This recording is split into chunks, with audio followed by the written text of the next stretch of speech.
Calaroga Shark Media.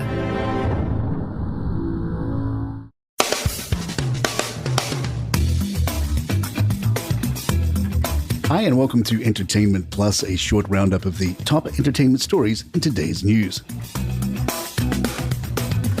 Princess Kate and her family have found a safe haven in their home, Amner Hall, where they plan to close off from the world and move on as the princess undergoes cancer treatment.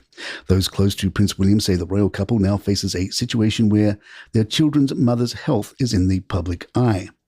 According to a friend of the prince, William has undoubtedly drawn from his experiences of losing his mother Diana when he was just 15, putting him in the protection mode he is currently in. The Waleses have withdrawn from public duties after Kate announced she was undergoing preventive chemotherapy in an emotional video message.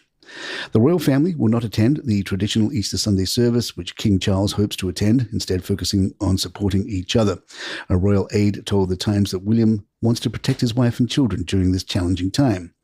As they retreat from the world at Amner Hall, a Georgian country house on the Sandringham estate in Norfolk, they will prioritise their family over the royal institution or monarchy as a whole. The aide emphasised that they are not a corporation like Apple, but two human beings. Kate shared the news of her cancer diagnosis when she, William, and their children felt comfortable doing so. While the future king and queen feel the responsibility of their roles, a close friend hopes that their time away will be beneficial due to the warm reaction and support from the public. They said the strength of the monarchy lies in the fact that this is a family with real human beings at its heart. In her statement, Kate touchingly revealed how she is reassuring her young children amid her battle with cancer. She explained that she and William had told George, Charlotte and Louis about the situation after the huge shock of her diagnosis. The princess said she had told them she is doing well and getting stronger every day, and that she was focusing on the things that will help me heal. She also found comfort in having her husband by her side, and said they were doing everything we can to process and manage this privately for the sake of our young family. In lighter news, a sparkling shirt worn by Britney Spears on the X Factor is being auctioned by Golden Auctions as part of its Pop Culture Elite auction. The Sherry Bodell chainmail halter top worn by Spears on the November 8th, 2012 episode of the Fox Singing Competition series has a starting bid of $500, but could potentially fetch 5 figures. Collector Carlo DeSantis had the top authenticated and appraised for $20,000 to $25,000. He explained on the Netflix show King of Collectibles, The Golden Touch, that the item was originally a dress, but Spears cut it into a top and walked out with the jeans and made it into a halter top. DeSantis received the priceless shirt from one of Spears' staffers while working as an extra producer.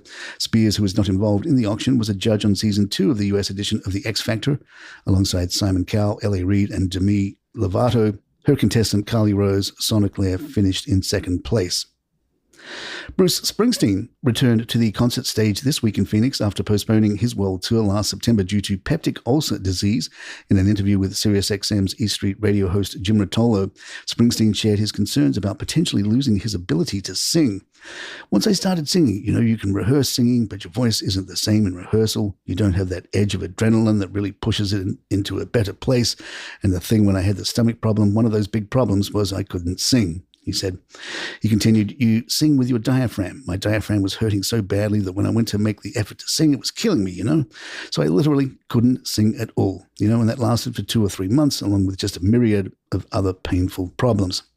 Springsteen admitted that he feared he might never regain his ability to sing, saying, I can't do it. And it took a while for the doctors to say, oh, no, you're going to be okay. At first, nobody was quite saying that, which made me nervous. And at the end of the day, I found some great doctors and they straightened me out, and I can't do anything but thank them all.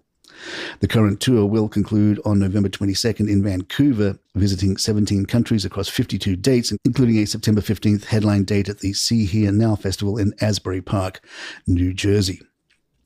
Sydney Sweeney discussed the increasing secrecy surrounding EUPHORIA Season 3 during a conversation with Happy Sad Confused podcast host Josh Horowitz at the 92nd Street Y in NYC. When asked if she was excited to return to set for the upcoming season, Sweeney joked, honestly, it's like as scary as talking about Marvel. I said one thing and it went everywhere. Earlier this month, Sweeney had mentioned that she would be going into EUPHORIA after completing her other projects, sparking speculation among fans about the show's return date.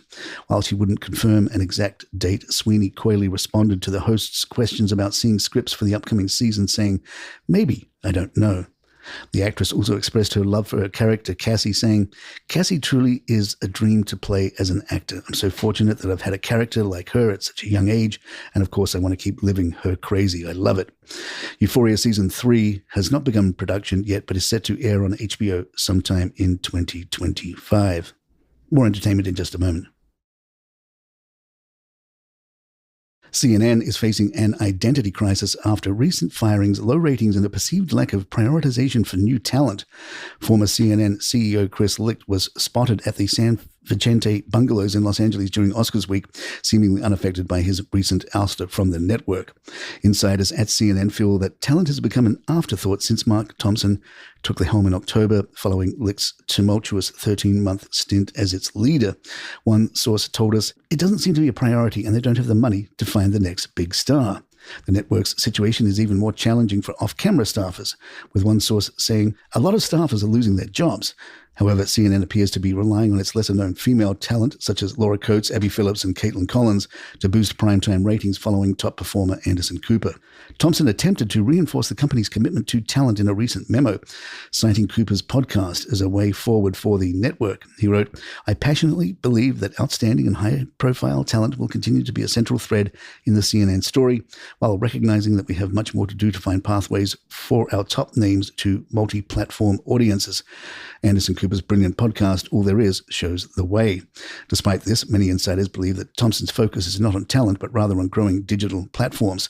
Sources suggest that the company is concentrating more on building documentaries because it's a low-risk way of getting viewers. One source explained, "They have very talented producers, but when it comes to news, they're trying to go as straight down the road as possible.